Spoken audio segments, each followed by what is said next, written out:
Yes, I want to say that everybody knows that the Senator for Kiambu, elected MCAs, Honorable Rigathi Gachagua and others were attacked at a funeral. And upon the attack, you find that the person who is being attacked is the one who is being questioned directly. I want to say that the state, from the story of Mwati, the state knows very well who the attackers were. They planned it. They even kidnapped the local MC and all of the money. Therefore, the time Kenyans are still very careful about the rule of law. We are law-abiding citizens, and we don't want incidents like that to be repeated, where people, while mourning and want to rest their ones who have left them, do not have peace at all, because state agents are attacking them in their own private homes, in their private homes. And therefore, we have come to support the Senator for Kiambu for having gone through such a difficult moment, and now the police are summoning the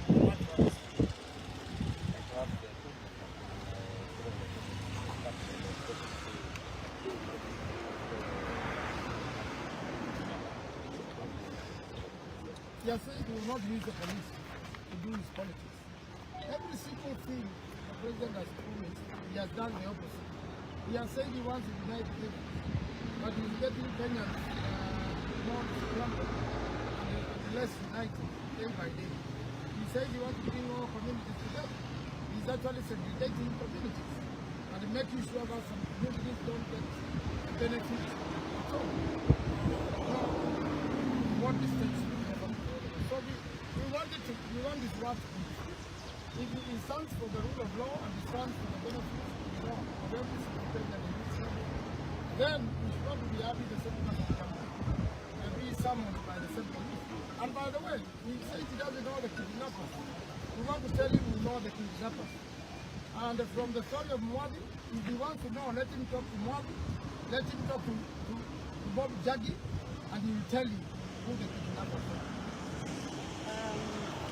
Ningetaka kuongea doubt because he's been threatened, and we are very, very concerned that Karungo Wathang'wa, who is a member of parliament a senator representing Kiambu, and having attended a funeral peacefully, and he did not even speak, he was not even given the microphone to speak during the funeral, has been summoned to come to me.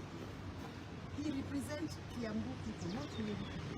So we want to know why there is this discriminatory summons, why everybody else who was in that funeral has not been somebody Nyeri, only Karungo Wathang'wa. Could it be just because he's a young person? Or could it be just because he seems not to have people backing him politically like others? Or what is the problem? Why should Karungo be summoned in Nyeri, and that is why we are here?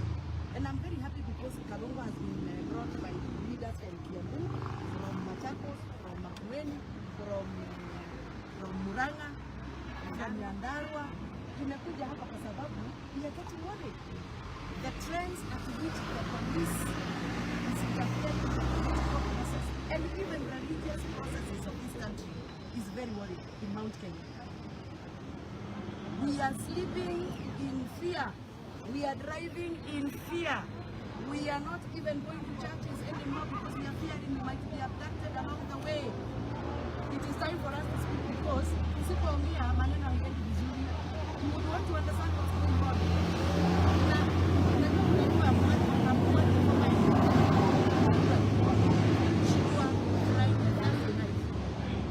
Tukateta, tukaenda DCI, wakataka kuingia mpaka milango.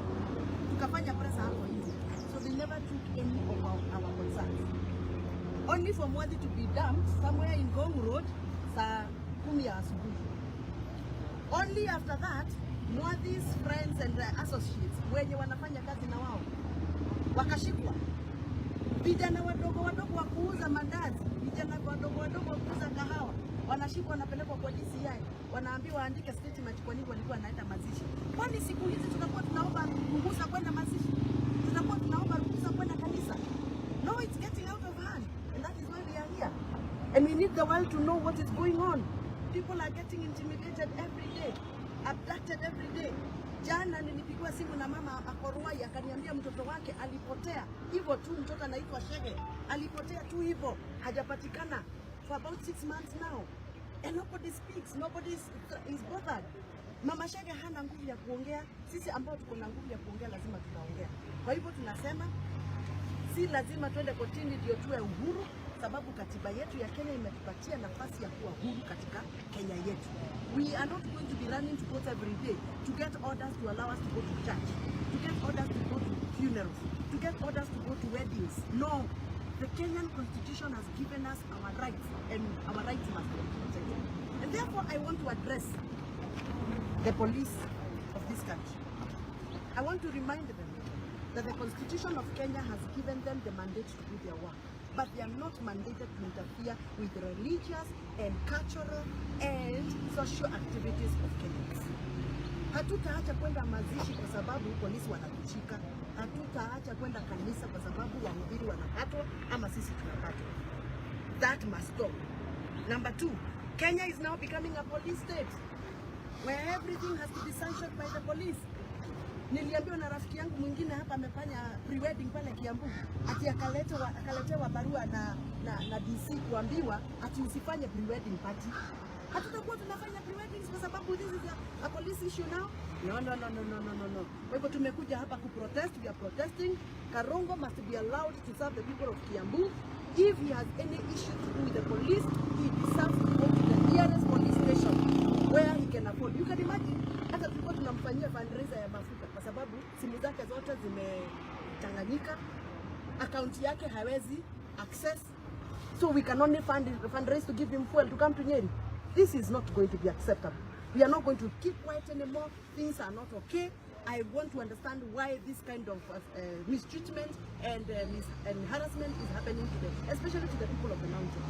Yeah, and we want our freedom back. We want to do our cultural events. We want to do our weddings. We want to attend to funerals. We want to go to church without further police interference. Ma-DC na ma-chief waambiwe hata wao ni binadamu. And power is transient. Today they are using power to intimidate leaders. Tomorrow it will be them.